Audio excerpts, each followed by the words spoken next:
오늘 주신 말씀을 통해서 터널로 디자인하신 하나님이라는 제목으로 말씀을 전하려고 합니다. 동굴과 터널은 어둡다는 공통점을 가지고 있습니다. 하지만 분명히 다르지요. 터널은 어두워지지만 전혀 걱정하지 않습니다. 왜냐하면 출구가 있기 때문입니다. 고속도로에서 운전을 하다 보면 많은 터널을 만나게 됩니다. 터널이라고 해서 속도를 줄이거나 멈추지 않습니다. 왜요? 결국에는 빠져나갈 수 있기 때문에 멈추지 않는 것입니다. 그렇게 멈추지 않고 앞으로 나아가다 보면 새로운 길이 나오게 되고 밝은 길이 나오게 됩니다. 그래서 터널은 희망이 있습니다. 반면에 동굴은 입구는 있어도 출구는 없습니다. 필리핀 팔라우 해저에 보면 거북이 무덤이라는 곳이 있습니다. 해저 동굴인데 그 동굴에는 거북이 뼈들로 가득하다고 그래요. 그래서 왜 그곳이 거북이 무덤이 되었을까 조사를 해봤더니 거북이들이 동굴로 들어갔다가 나오지 못하고 질식사한다는 거예요. 거북이들은 시간이 되면은 수면 위로 올라와서 숨을 쉬고 다시 바닷속으로 들어가야 되는데 동굴 속에서 나오지 못하고 헤매다가 거기에서 죽는다는 것이죠. 가끔 스쿠버 다이빙 하는 사람들도 들어갔다가 나오지 못하고 죽는 경우가 있다고 합니다. 동굴은 앞으로 어떤 일이 벌어질지 알 수 없는 곳입니다. 미래가 보장되지 않는 것이죠. 그래서 동굴은 절망을 상징합니다. 또 동굴은 뚜렷한 목표 지점이 없습니다. 그냥 그 안에서 빙글빙글 돌아요. 정처 없이 헤맬 뿐입니다. 그러나 터널은 뚜렷한 목표 지점이 있습니다. 앞으로 나가면 밝은 곳으로 나가게 되는 것이죠. 동굴과 터널은 똑같은 것 같지만 결과는 완전히 다르다는 거예요. 여러분의 인생은 터널일까요? 아니면 동굴일까요? 성경에 보면 하나님께서 우리의 인생을 디자인하실 때에 동굴이 아니라 터널로 디자인하셨다는 것을 알 수가 있습니다. 히브리서 10장 20절 말씀에 보면 이렇게 말씀합니다. 형제들아, 우리가 예수의 피를 힘입어 성소에 들어갈 담력을 얻었나니 그 길은 우리를 위하여 휘장 가운데 열어놓으신 새로운 무슨 길이다? 살 길이요 라고 말씀하고 있어요. 여러분, 우리는 죽을 길로 가는 게 아니에요. 막혀버린 동굴에 있는 것이 아니라 새로운 살 길로 연결되어 있는 터널로 하나님께서는 디자인하셨다는 거예요. 한 치 앞도 알 수 없는 터널에서 우리가 필요한 것 딱 한 가지가 있어요. 그것은 바로 믿음입니다. 믿음이라는 등불을 가지고 믿음의 담력을 가지고 인내하고 나아가다 보면 결국은 새로운 살 길이 열리는 것이고 구원의 길로 열리게 되는 것이죠. 믿음이 없다면 얼마나 두려울까요? 그래서 믿지 않는 사람들은 불안하고 걱정하며 살아가는 것입니다. 우리 성도들은 현재의 풍조에 따라서 흔들리는 그러한 삶을 살아서는 안 됩니다. 믿음으로 끝까지 가야 해요. 하나님께서 침묵하셔도 답답해도 끝까지 신뢰해야 합니다. 세상의 풍조와 세상의 문화는 그와 같을지라도 우리는 믿음으로 끝까지 가야 되는 거예요. 환경에 따라 변화되지 않는 믿음, 그 믿음으로 끝까지 가야 합니다. 이것이 진정 믿음이죠. 환경에 흔들리는 믿음은 진짜 믿음이 아니에요. 환경이 어떠하든지 흔들리지 않은 믿음이 진짜 믿음이라는 것입니다. 출애굽을 위한 영적 전쟁은 단순히 바로 한 사람을 이기기 위한 전쟁이 아니었지요. 바로 한 사람을 이기기 위해서는 결코 10가지 재앙이 필요치 않았습니다. 어떤 분은 애굽 재앙에 대해서 해석을 하면서 자꾸 애굽 신화 이야기를 해석하는 분들이 계십니다. 애굽의 개구리신, 파리, 악독, 독종 이런 것들이 애굽의 신이라고 해석을 하시는 분들이 많이 있어요. 그래서 신화를 이야기를 계속합니다. 하나님과 그 신들과의 싸움인 것처럼 이야기를 해요. 정말일까요? 개구리는 헥트고 이는 셉이고 파리는 하트곡이고 악독은 아피스고 독종은 이모탭이고 흑암은 라르고 이렇게 막 근거 없는 추측을 하면서 해석을 하는 경우가 많아요. 그래서 마치 우상과 하나님이 힘겨루기를 하는 것처럼 우상을 이기기 위해서 재앙을 내리시는 하나님이신 것처럼 그렇게 해석을 하는 경우가 많이 있습니다. 사실일까요? 제가 출애굽기 10가지 재앙을 묵상하면서 이것이 아니라는 것을 알았습니다. 왜냐하면 여러분 성경을 보면 되는 거예요. 성경의 출애굽 역사 가운데에 그 어디에도 애굽 신에 대한 언급이 단 한 번도 없어요. 애굽 신에 대한 언급이 단 한 번도 없단 말이에요. 그런데 왜 목사님들은 계속해서 그 우상들에 대한 이야기를 하고 있을까? 주객이 전도된다는 말이 있습니다. 중요한 것이 무엇인지 엉뚱한 것을, 중요하지 않은 것을 전하고 있는 경우가 많지요. 중요한 것을 멀리하고 엉뚱한 것을 강조하는 경우가 있습니다. 하나님은 하찮은 우상과 바로와 싸우시는 분이 아닙니다. 그들을 이기기 위해서는 재앙이 아니어도 얼마든지 이기십니다. 그런데 왜 굳이 10가지 재앙을 내리실까요? 재앙의 목적, 출애굽의 목적은 무엇일까요? 지난번에 말씀드렸던 것처럼 재앙의 목적, 출애굽의 목적은 하나님을 계시하는 것이었습니다. 하나님은 누구신가? 하나님이 원하시는 것이 무엇인가? 하나님 앞에서 나는 누구여야 하는가? 이것에 대해서 말씀해 주고 있는 것이죠. 여러분 혼동하지 마십시오. 10가지 재앙은 애굽의 우상을 벌하기 위해서, 애굽 사람들을 벌하기 위해서 내린 것이 결코 아니에요. 하나님의 뜻과 하나님의 백성의 정체성을 깨닫게 하시기 위함이라는 것을 분명히 말씀해 주고 있습니다. 우리는 하나님의 말씀을 믿어야 돼요. 엉뚱한 신화 이야기를 믿으면 안 되는 것이죠. 반복되는 재앙 앞에서 바로는 모세와 타협하고자 합니다. 하나님의 요구 앞에 타협하고자 함은 바로의 어리석음이었죠. 잘 관찰해 보면 이해할 수 없는 바로의 완악함은 바로 자신의 의지의 문제가 아니라는 것을 알 수가 있습니다. 바로의 마음 가운데에 마귀가 점령하고 하나님을 거역하고 계속해서 그 마음을 가두는 것을 볼 수가 있습니다. 이렇게 하는 것은 도대체 사람의 마음으로 주장할 수 있는 게 아니에요. 사람의 마음이라면 10가지 재앙을 보고 벌벌 떨 거예요. 두려워할 겁니다. 그리고 생각하죠. 어떻게 하면 이 재앙을 벗어날 수 있을까? 그런데 바로의 마음은 계속해서 완악해지고 있어요. 더욱 강직해지고 있단 말이에요. 이게 무슨 말이냐면 그의 마음은 자신의 의지로 되는 것이 아니라 악한 마귀의 쇠사슬에 묶여 있다는 것을 알 수가 있지요. 사탄은 예전이나 지금이나 성도들과 타협하고 유혹하려고 합니다. 마음을 빼앗으려고 하고 타협하자 이렇게 합니다. 사탄은 우리 사명 앞에 또 헌신 앞에 거룩함 앞에 순종 앞에서 타협하자고 합니다. 적당히 해, 적당히. 그래서 하나님의 백성을 순간 아간이 되게 하고 순간 아나니아와 삽비라가 되게 하고 순간 가룟 유다가 되게 하는 것이 바로 사단이 하는 타협입니다. 아브라함이 이해할 수 없는 하나님의 요구 앞에 타협하고자 요구했다면 아마 아브라함은 여호와 이레의 하나님을 만날 수 없었을 겁니다. 아브라함아, 너의 독자 이삭을 나에게 번제로 바쳐라.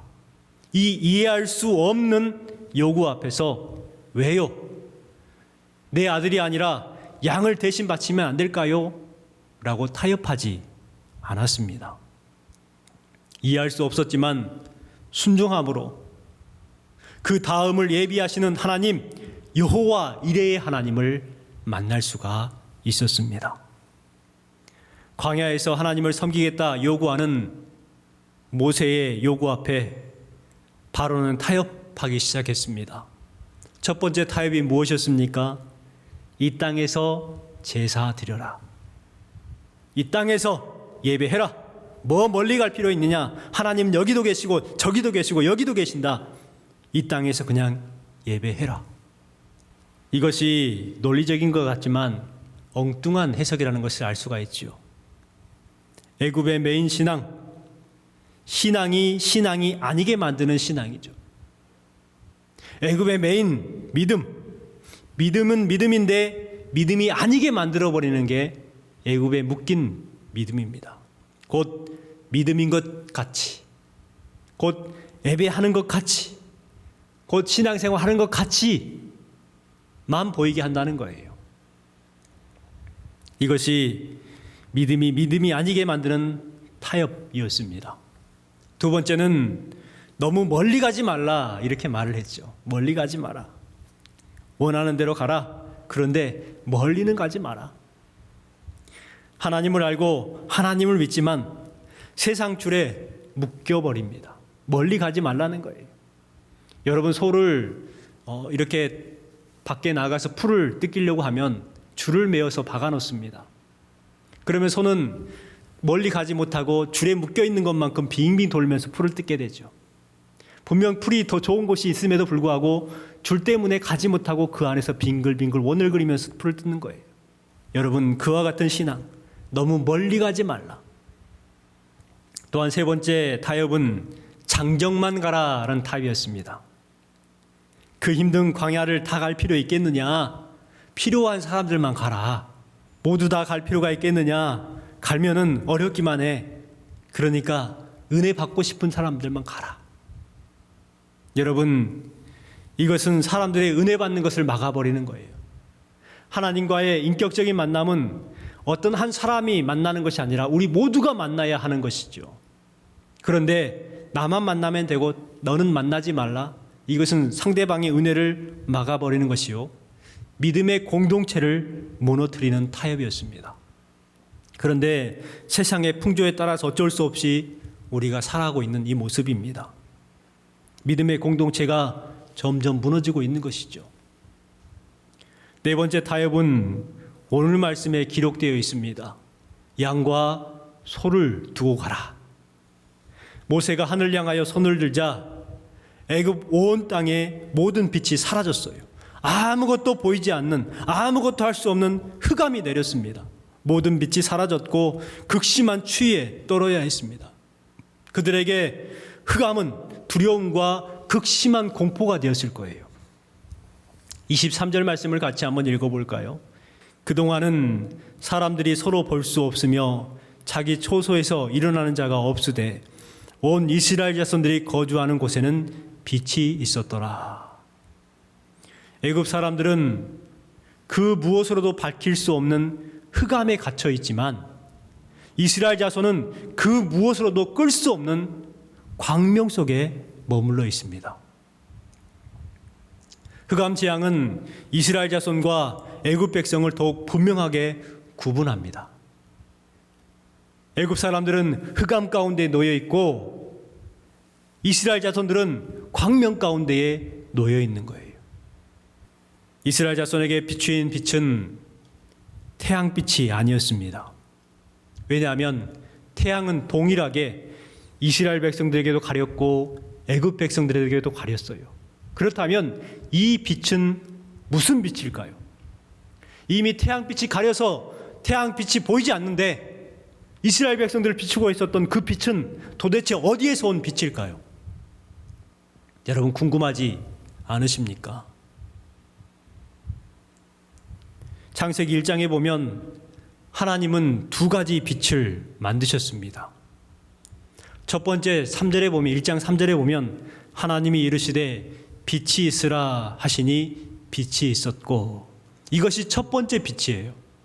그리고 15절에 보면 태양을 만드셨어요. 또 광명체들이 하늘의 궁창에 있어 땅을 비추라 하시니 그대로 되니라. 먼저 3절에 빛이 있으라 해서 빛이 있었어요. 그리고 15절에 태양을 만들었어요. 태양 이전에 빛이 있었단 말이에요. 우리는 빛하면 태양빛만을 생각을 합니다. 그런데 하나님께서는 이미 태양 이전의 빛을 만드셨어요. 태양과 관련이 없는 빛이지요. 곧 이스라엘 자손에게 비추인 이 빛은 태양빛이 아니라 하나님의 빛이라는 것을 알 수가 있습니다. 우리는 태양빛으로만 살아갈 수 있는 사람들이 아니에요. 태양이 어두워져도 우리는 하나님의 빛으로 살아갈 수 있다는 것을 알아야 합니다. 우리는 이성적이기 때문에 태양이 사라지면 큰일 날 것처럼 생각을 하죠. 그러나 태양빛으로만 사는 것이 아니라 하나님의 빛으로, 영적인 빛으로 하나님의 자녀로서의 삶을 살아가야 하는 것입니다. 그렇다면 왜 9번째 재앙으로 흑암 재앙을 내렸을까요? 솔직히 흑암 재앙은 공포는 줄 수 있지만 무엇인가를 무너뜨릴 수 있는 것은 아니었습니다. 애굽이라는 큰 나라가 흑암 재앙에 쌓여 있을 때에 재산적인 물질적인 손해를 본다는 말은 전혀 기록되어 있지 않았습니다. 그런데 왜 9번째 재앙의 정도가 점점 심해지는데 그 심해지는 절정에 흑암 재앙이 내렸을까요? 애굽 백성들을 무너뜨리기 위해서 그랬을까요? 저는 아니라고 생각을 합니다. 묵상을 해보면 흑암 속에는 하나님의 긍휼하심과 배려가 있음을 알 수가 있습니다. 여러분, 흑암이 나쁜 것일까요? 좋은 것일까요? 사람들이 빛을 좋아하기 때문에 빛만을 생각하고 어둠을 싫어하는 경향이 있습니다. 하지만 하나님께서는 빛만 만드신 것이 아니라 분명히 어둠도 만드셨어요. 창세기 1장 5절에 보니까 하나님이 빛을 낮이라 부르고 어둠을 밤이라 부르시니 저녁이 되고 아침이 되니 이는 첫째 날이니라. 첫째 날 만드신 게 뭐예요? 빛을 만드셨고 어둠을 만드셨다는 거예요. 구분하셨어요. 하나님께서 어둠을 만드실 때는 까닭 없이 만드신 것이 아닐 겁니다. 분명 우리에게 필요하기 때문에 어둠을 만드셨을 거예요. 어둠의 성경적인 의미는 무엇일까요? 하나님께서 모세를 불러서 말씀하시고 율법을 주신 것은 밝은 것이 아니라 어두운 것이었습니다. 백성은 멀리 서 있고 모세는 하나님이 계신 흑암으로 가까이 가니라. 하나님이 어디에 계셨어요? 흑암 속에 있으셨어요. 그 흑암 가운데로 가까이 가니라. 흑암 중에서 모세는 하나님을 만났습니다. 흑암 중에서 모세는 하나님의 음성을 들었어요. 그렇습니다.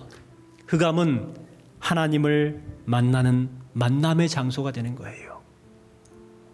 그렇다면 애굽에 흑암 재앙을 내린 이유가 뭘까요? 저는 생각합니다. 애굽 사람들에게 마지막 회개할 수 있는 기회를 주신 거예요. 지금이라도 깨닫고 돌이키라는 거예요. 지금 세상의 것을 보지 말고 지금 상황을 생각해봐라. 지금 이 어둠이 왜 내렸는지 생각해봐라. 이 재앙이 왜 임했는지 생각해봐라. 그 흑암 속에서 하나님을 만나야 했고 그들은 하나님의 음성을 들어야 했던 것입니다. 흑암은 우리 인생의 시련의 때를 의미하기도 합니다.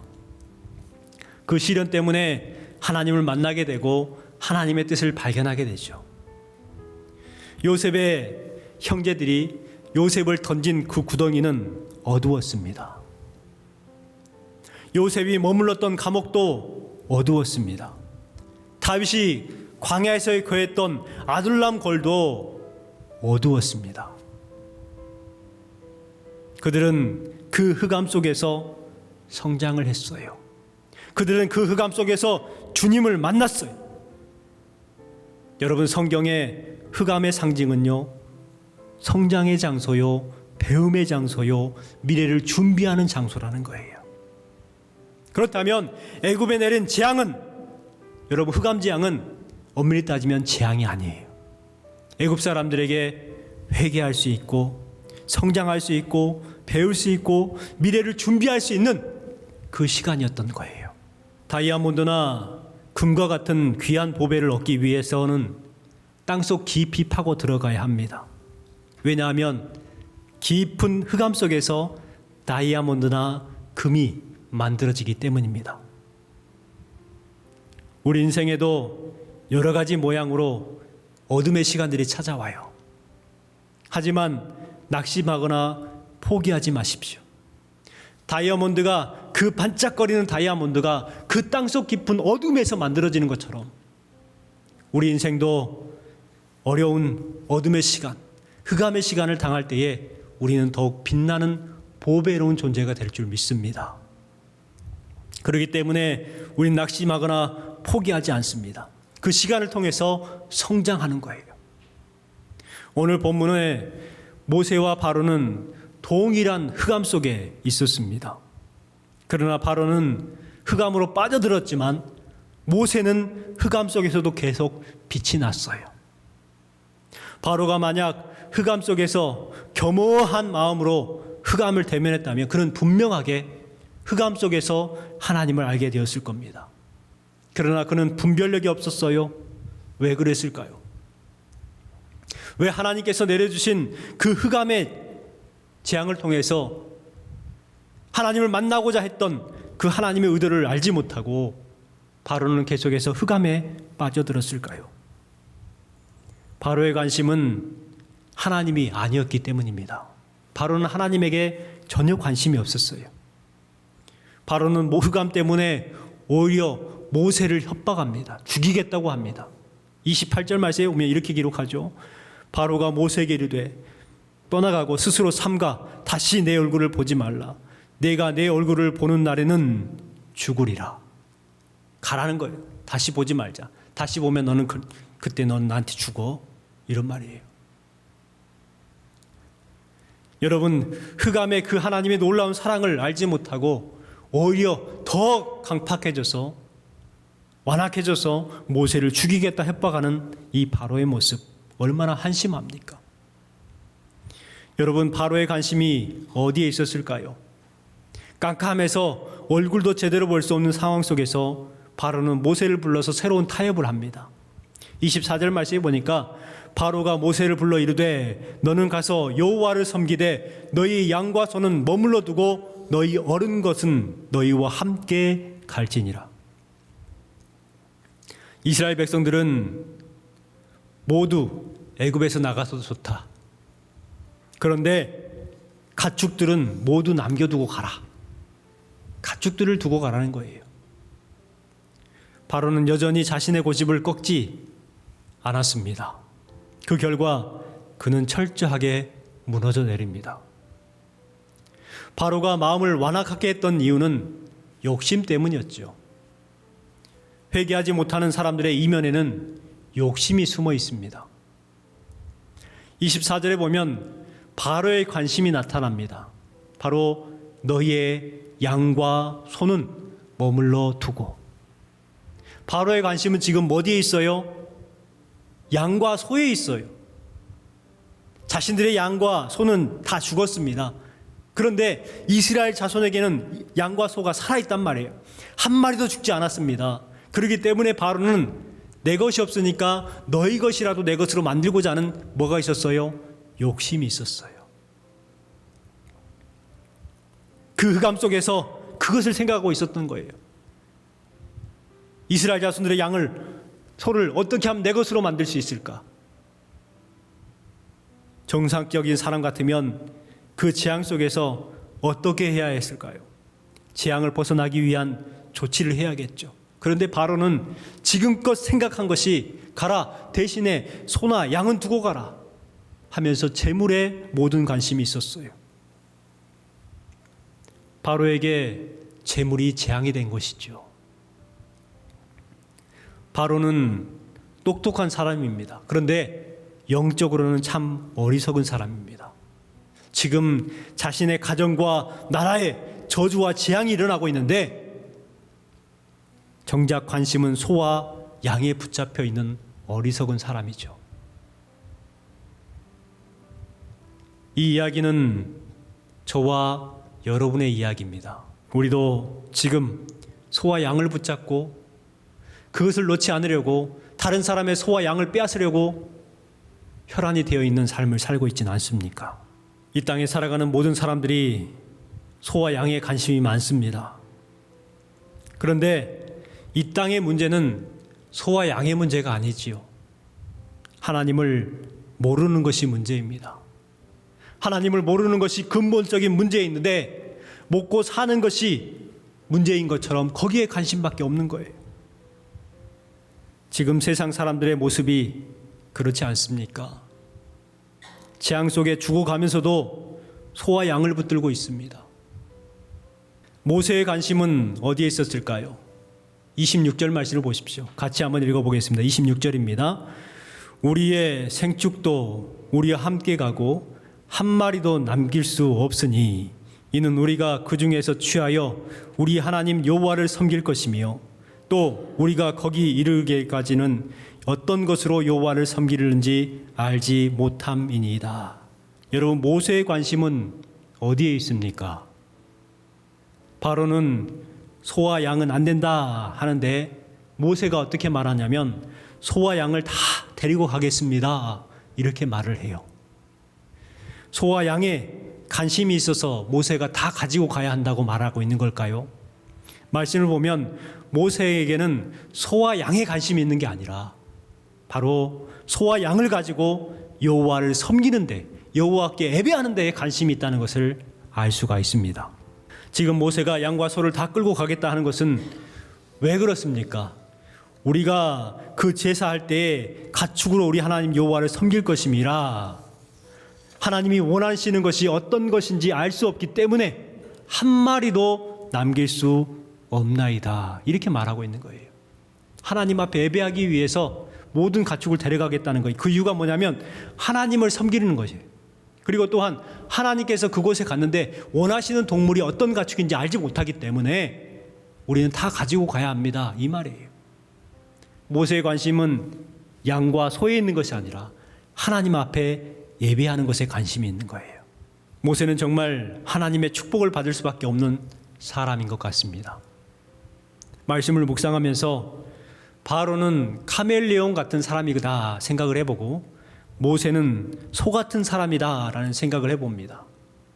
바로는 10가지 재앙을 당하면서 계속해서 카멜레온처럼 그때그때 상황에 따라서 자신을 바꿨어요. 그런데 모세는 어떻습니까?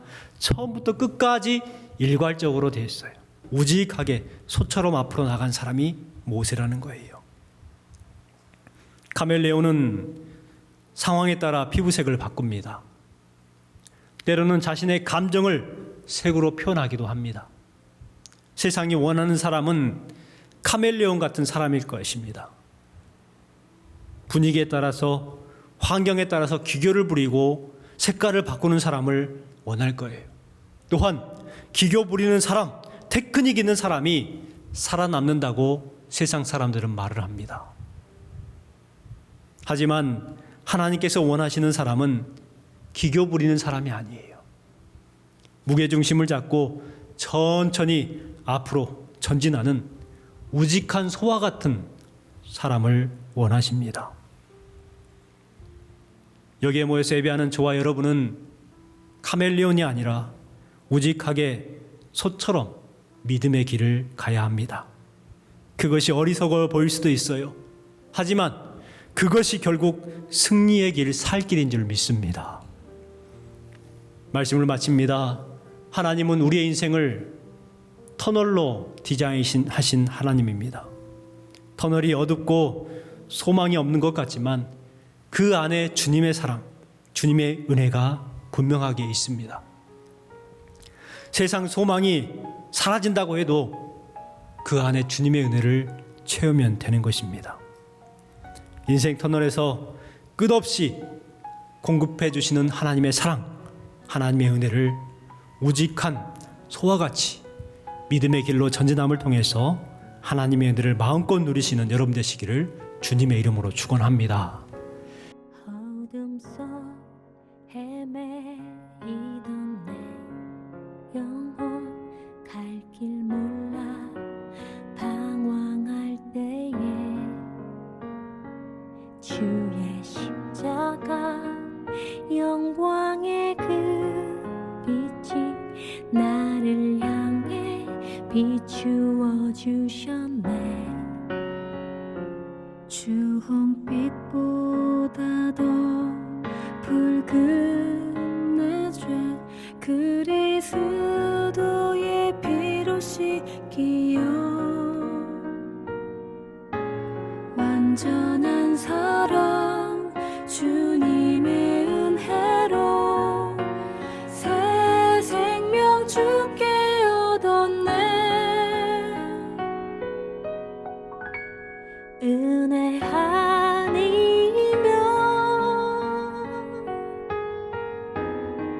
나서지 못하네. 십자가의 그 사랑 능력 아니면 나서지 못하네.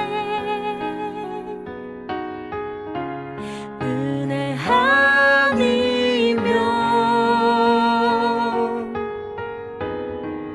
나서지 못하네. 놀라운 사랑 그 은혜 아니면 나서지 못하네.